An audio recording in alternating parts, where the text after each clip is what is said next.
Buenas a todos, bienvenidos al primer programa de MMOPlay. En él, semana a semana, os traeremos las noticias más importantes de vuestros free-to-play favoritos. En el programa de hoy hablaremos sobre un nuevo lanzamiento, os contaremos los detalles de las nuevas actualizaciones y alguna sorpresa más. Os dejamos con un resumen.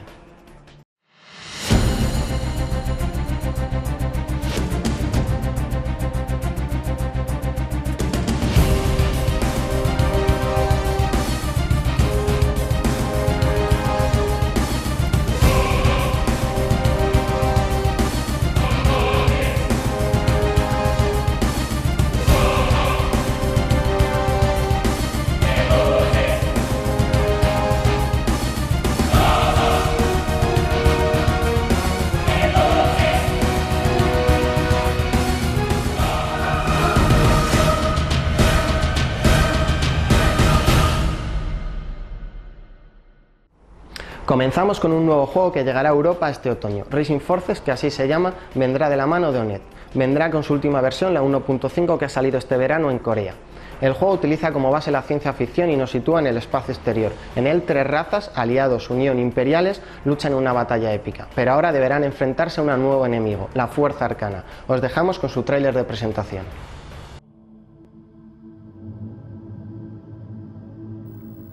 The battle between planets has begun. It's been 3 years now. B-71 sector is where the Allied powers in Acretia have met. The demand for its valuable natural resources have brought us to the height of this war.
Continuamos con MechWarrior Online, el juego de mechas que aún continúa en su beta cerrada. Esta semana sus creadores han dado nueva información en forma de un nuevo vídeo.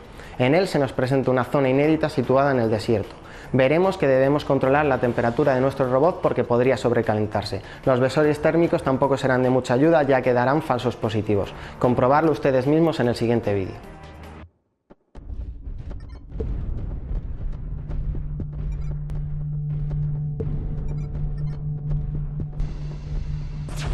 Landing in a valley of acidic haze and caustic heat, be prepared to watch your step and avoid the many sources of heat around the map.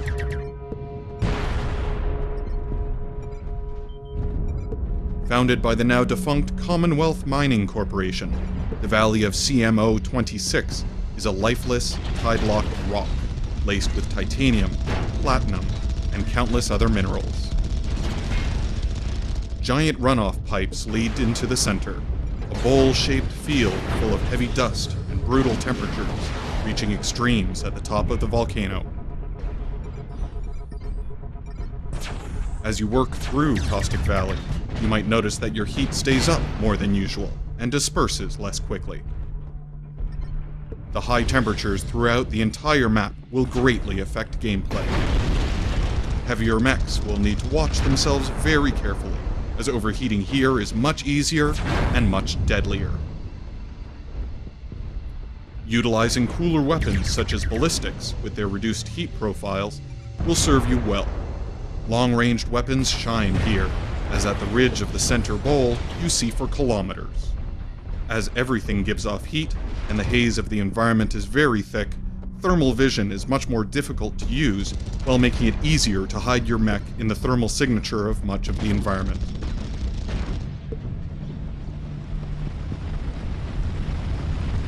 Show us your skills in this hostile environment by applying for the closed beta now.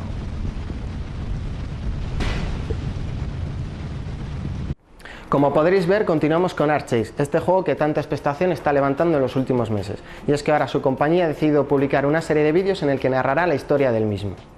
Ahora le toca el turno a Drakesang Online, este juego navegador que ha dejado atrás su fase beta para ser lanzado oficialmente. Junto con este lanzamiento ha recibido una nueva actualización de la que os dejamos todos los detalles en el siguiente vídeo.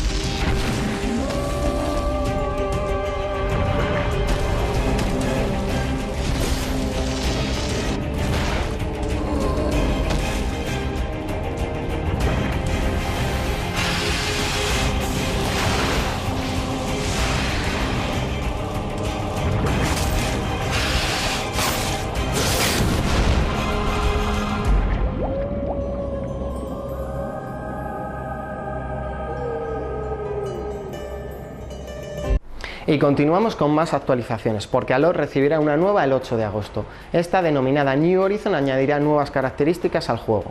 Entre estas cabe destacar la implantación de un nuevo servidor, que ahora los Allods serán personalizables o que podremos alquilar mercenarios. Os dejamos con estas y otras novedades en el siguiente vídeo.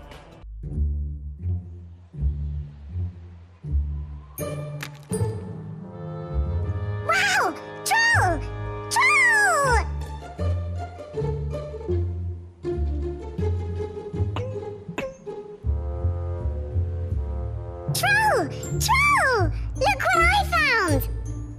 What's that? Give it here.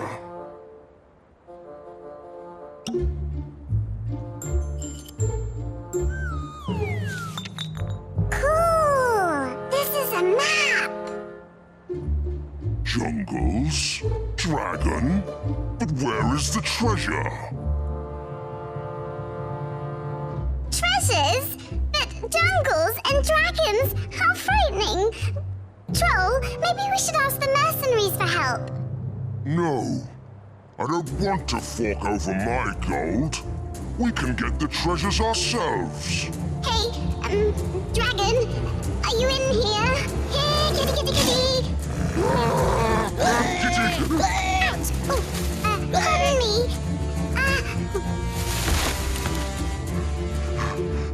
Crab! Crab! Hey! Where are you? Is it over? Ah, there you are.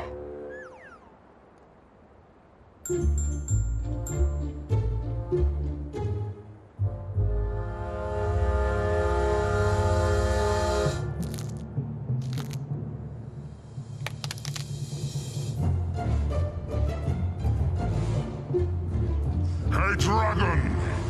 Give me all the treasures!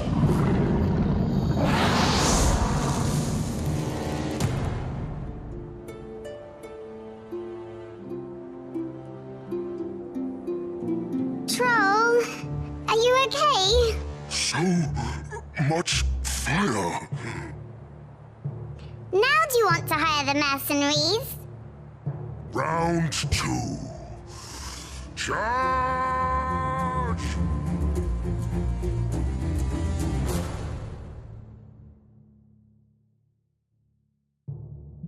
Finally!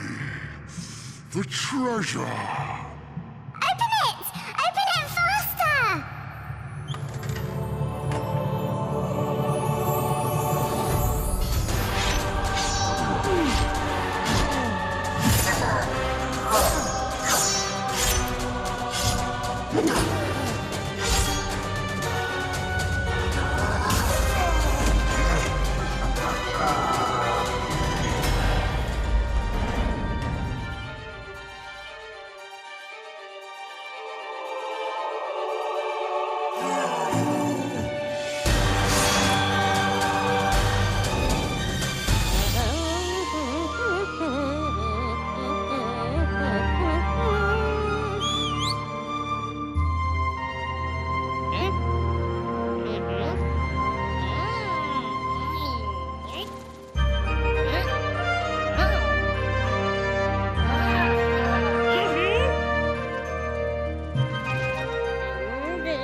Show it again! Continuamos con un par de noticias breves, comenzando por Age of Conan. Este juego volverá a fusionar sus servidores. Estos tendrán lugar el 7 y el 8 de agosto. Por otro lado, ArenaNet ha informado que los jugadores de Guild Wars ya pueden reservar su apodo para Guild Wars 2. Seguimos con una buena noticia, y es que según palabras de la propia compañía, Todas 2 podría salir este verano. Como sabréis, un problema en el sistema de balanceo lo ha retrasado de manera indefinida. Para finalizar, vamos con Dark Blue, un juego que ha entrado en beta abierta. Para los que no lo conocéis, se trata de un 2D orientado al PvP con toques de RPG. Os dejamos con un pequeño vídeo del mismo.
Y para terminar las noticias, vamos con las últimas novedades de Firefall, y es que esta semana hemos conocido nuevos detalles de su próximo parche. Como podremos ver, el nuevo ingeniero ha sido modificado de arriba abajo. Entre las novedades, ahora podremos colocar las torretas en cualquier parte.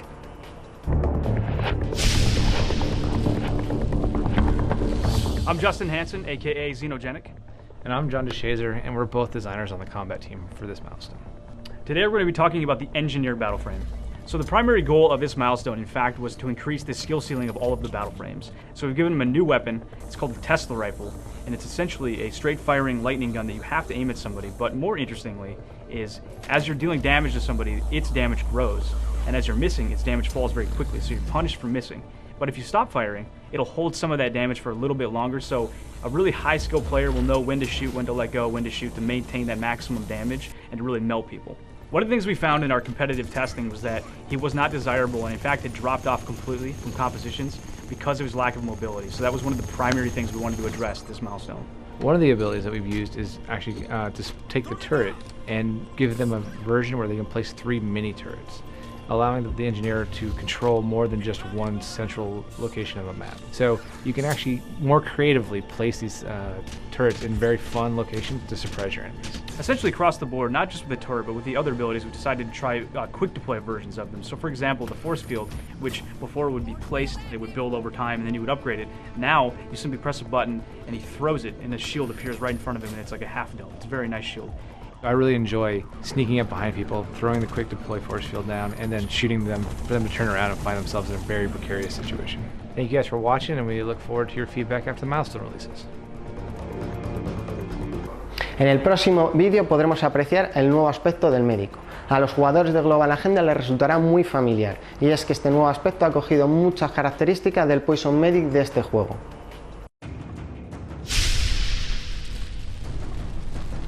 Hi, my name is Justin Hansen, aka Xenogenic. I'm John DeShazer, and we're both designers on the combat team this milestone. Today we're going to talk about the upcoming changes to the medic. Well, actually, the medic no longer exists. It's now the biotech.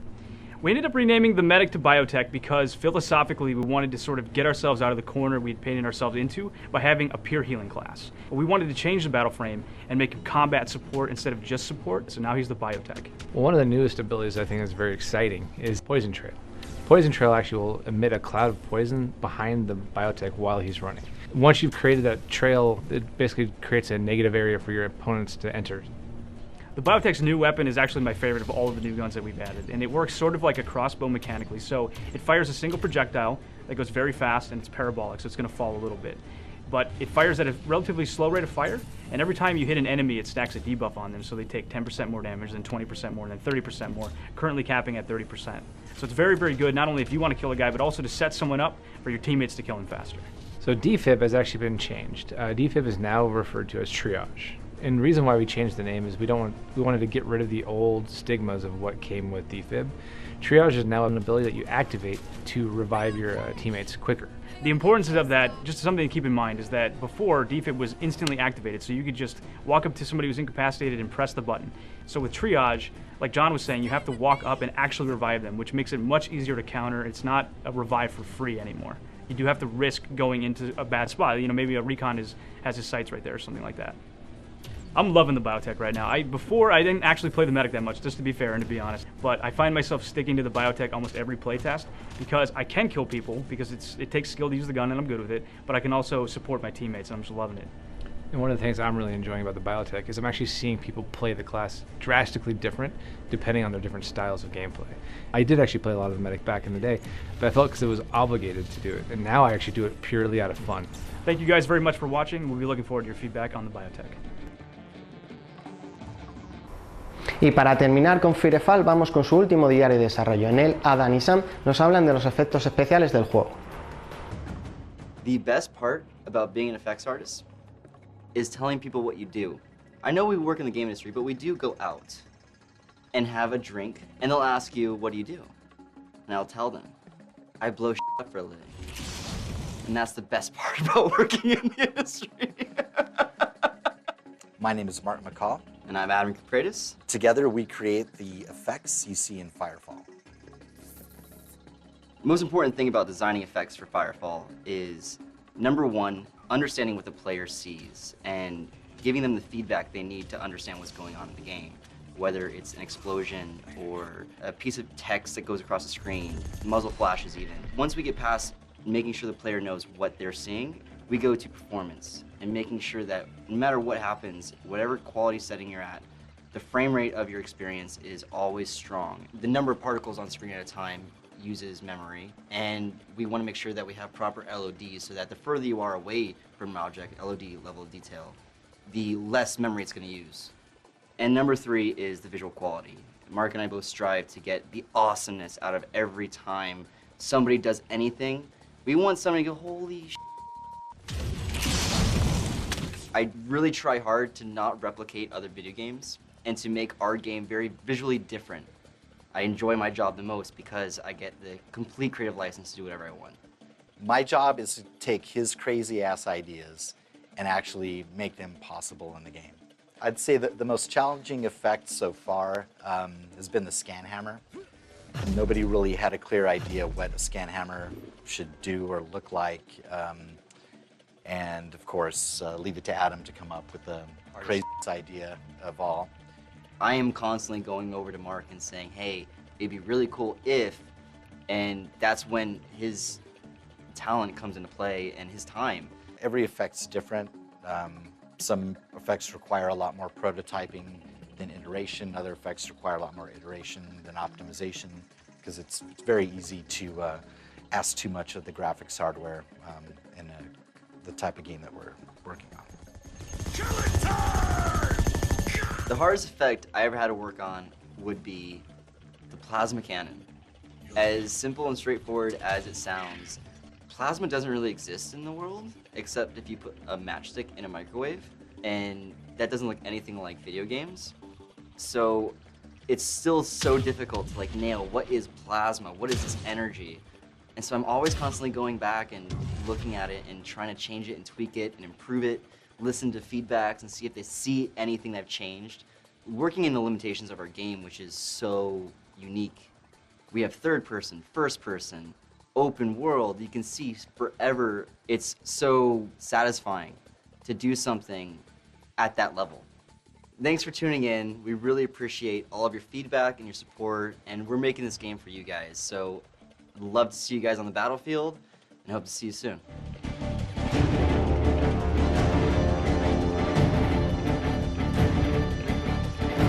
Y seguimos con el juego de la semana, esta sección en la que semana a semana os traeremos una review de un juego diferente. Si tenéis alguna sugerencia de algún juego, solo tendréis que poneros en contacto con nosotros a través de la página de Zona.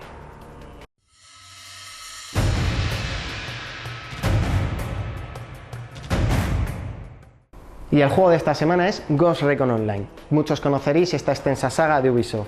Ahora prueba suerte en los free to play. A continuación vamos a ver qué nos ha parecido.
vamos con la última sección del programa, la pregunta de la semana. Esta consistirá en que semana tras semana en Zona publicaremos una pregunta, una encuesta en la que deberéis participar.